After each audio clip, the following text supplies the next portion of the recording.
액션 let's go 추억 건물을 찾으러 Warahmatullahi wabarakatuh. Di sini kami akan menjelaskan sistem pendingin dalam mesin mobil. Jadi di sini saya akan menjelaskan definisi dari sistem pendingin. Jadi sistem pendingin ialah suatu sistem yang bertugas untuk menjaga temperatur suhu mesin supaya dalam kondisi yang ideal. Selanjutnya saya akan menjelaskan komponen dan fungsinya. Yang pertama adalah radiator. Radiator yaitu komponen yang paling utama dalam mesin pendingin. Radiator berfungsi untuk mendinginkan air yang sudah digunakan untuk menurunkan suhu pada mesin. Yang kedua, selanjutnya kipas radiator. Kipas radiator ini sangat berfungsi dalam proses sistem pendingin. Ia berfungsi memberi aliran udara pada radiator yang akan membantu mendinginkan air. Terdapat dua jenis kipas radiator. Pertama yaitu kipas dengan engkol dan yang kedua kipas dengan radiator.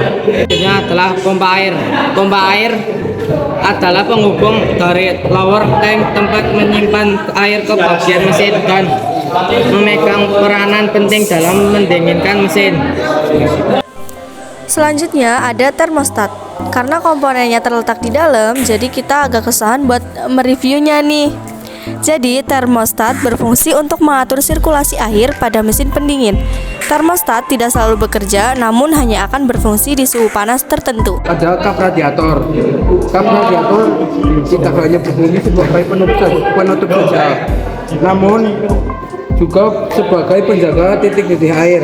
Dengan adanya kap radiator, air tak akan mencapai titik didih 100 Celcius, sehingga tekanan radiator pun menjadi lebih stabil dan tidak ada konsleting pada kendaraan. Ini selang radiator. Selang radiator terdiri atas dua bagian, yakni selang atas dan selang bawah. Apa perbedaannya? Sedangkan selang atas merupakan selang yang dapat mengalirkan air yang panas karena kenaikan suhu mesin. Kemudian yang ketujuh ada tabung reservoir. Saat suhu mesin sedang tinggi, mesin akan bekerja untuk menampung uap dari radiator. Air yang dihasilkan akan disimpan untuk diputar dan dialirkan saat ada vakum pada bagian upper tank radiator. Yang terakhir ada tangki cadangan. Tangki cadangan adalah penampung air yang telah didinginkan dari proses pendinginan. Tentu ada air yang harus ditampung. Sebelum diolah kembali, air harus ditampung agar tekanan tidak terlalu tinggi. Selanjutnya, bagaimana cara kerja radiator dalam mendinginkan mesin? Yang pertama yaitu air ditampung dalam lower tank untuk kemudian dialirkan ke bagiannya air dipompakan lalu mengalirkan ke bagian yang panas. Setelah itu yang panas ditampung ke dalam upper tank.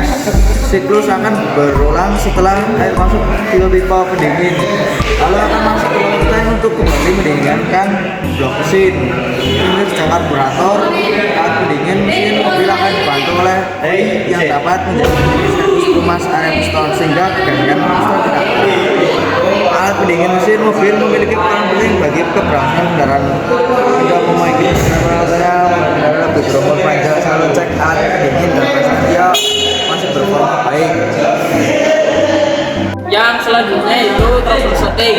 Yang pertama, pada saat mesin panas saat kecepatan tinggi, misalkan radiator cepat hingga tidak mampu mendinginkan air yang lebih panas saat mesin bergerak. Yang kedua, gejala mesin pendingin masih jarak jauh, misalkan termostat terus kedua karena mati, solusi ganti termostat. Yang ketiga, gejala air radiator selalu berkurang, kerusakan terjadi kebocoran pada sistem pendingin. Solusi yaitu kebocoran dengan seksama dalam keadaan mesin hidup. Yang keempat, gejala air deteksi cadangan menjadi penuh namun yang di radiator berkurang. Misalkan kemungkinan besar mengatur tekanan atau rusak. Solusi bagi untuk radiator. Sekian, terima kasih. Sekian video dari kami. Wassalamualaikum warahmatullahi wabarakatuh.